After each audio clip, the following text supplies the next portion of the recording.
హైదరాబాద్ లో జీతాల కోసం పట్టణ ప్రాథమిక ఆరోగ్య కేంద్రం వద్ద ధర్నా చేసిన అవుట్ సోర్సింగ్ ఉద్యోగులను పోలీసులు అరెస్ట్ చేశారు. గత 5 నెలలుగా వేతనాలు ఇవ్వకపోవడంపై తీవ్ర ఆవేదన వ్యక్తం చేశారు. జీతాలు రాక పిల్లలు ఫీజులు, ఇంటి ఖర్చులు భరించలేక తీవ్ర ఇబ్బందులు ఎదుర్కొంటున్నామని కన్నీటి పర్యంతమయ్యారు. తమ సమస్యను వెంటనే పరిష్కరించాలని ప్రభుత్వాన్ని డిమాండ్ చేశారు. వాళ్ళ పనులు కూడా మేమే చేస్తాం. పొద్దుగానే ఏం పట్టించుకుంటలేరు కదా సార్. తినడానికి తిండి లేదు సార్. చెప్పుకోవడానికి చిక్కుపోతుంది సార్. 10 మందిలో కఠినమైన చర్యలు దిగట్టేస్తున్నాం సార్. మేము అక్కడ ఇంత ఘోరమైన పరిస్థితి. 26 సంవత్సరాల నుండి మాకున్న తిప్పలు ఇవే సార్. ఎవడట్లా కూడా ఏజెన్సీ వాడు కొత్తడు వస్తాడు, మళ్ళీ కొత్తడు వస్తాడు. వీళ్ళకి సంబంధించిన వాడే వస్తాడు సార్. అక్కడ వాని టార్చర్ భరించలేం. అక్కడ ఉన్న స్టాఫ్ రెగ్యులర్ వాళ్ళే భరించలేం. మాకున్న అంత ఘోరకు ఒక్కోసారి సార్ ఎందుకు ఇలా అసలు మేము ఎందుకు బతుకుతున్నాం అనే ఫీలింగ్ లో ఉండిపోతున్నాం సార్. 5 నెలల నుంచి జీతాలు రాకపోతే ఎట్లా ఉంది? ఎట్లా సార్? మొత్తం బాకీ కిరాణా కొట్టోడు కూడా సామానిస్తాడు సార్. ఇప్పుడు ఇయ్యపో అంటుడు సార్. వాడు గట్టాన్ని తీసుకోండి అని అంటున్నారు మంత్రిని కావచ్చు, ముఖ్యమంత్రి వాళ్ళు ఏం చెప్పట్లేదు. అనే బాధ తప్ప వేరేది ఇప్పటిదాకా ఏం లేదు సార్. ఇప్పుడు దసరా వస్తుంది సార్, దీపావళి వస్తుంది సార్. పిల్లలు చదువుతున్నారు.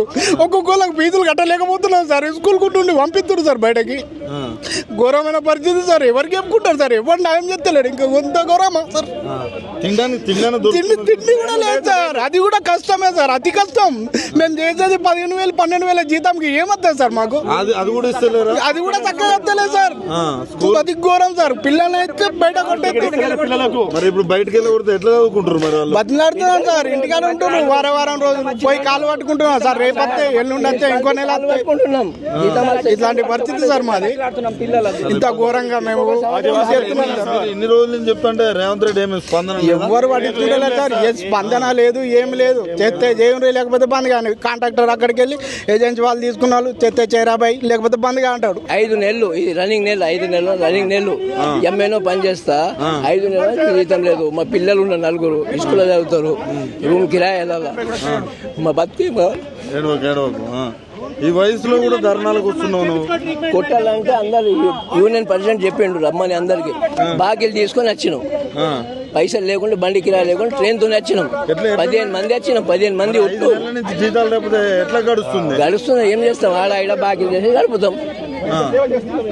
బాకీలు వాళ్ళ కదా. రూమ్ ఖాళీ చేయమని చెప్తున్నారు. ఎట్లా ఖాళీ చేస్తారు? ఏం చెప్తుంది గవర్నమెంట్? అసలు మీ పట్ల 5 నెలలు అంటే ఏంది సార్? ఎట్లా బతుకుతారు?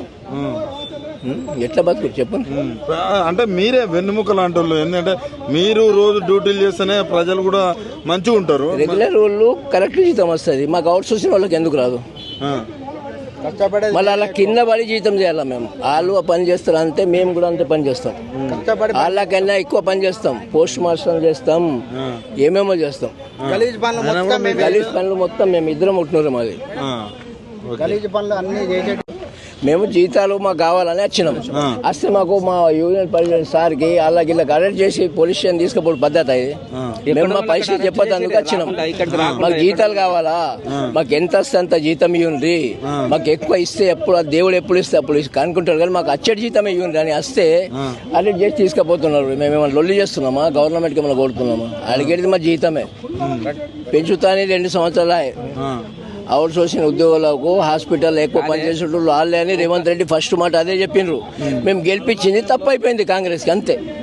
ఒక ఎమ్మెల్యే ఎందుకు 2 ఏళ్ళు కూడా అట్లేదు, అప్పుడే తప్పు అయిందనే ఫీలింగ్ లోకి వచ్చారు. అప్పుడు మస్తు వస్తుంది. ఇప్పుడు అస్సలు కదా. 13,000 జీతం కూడా 5 నెలలు ఇవ్వకపోతే ఎట్లా బతుకుడు?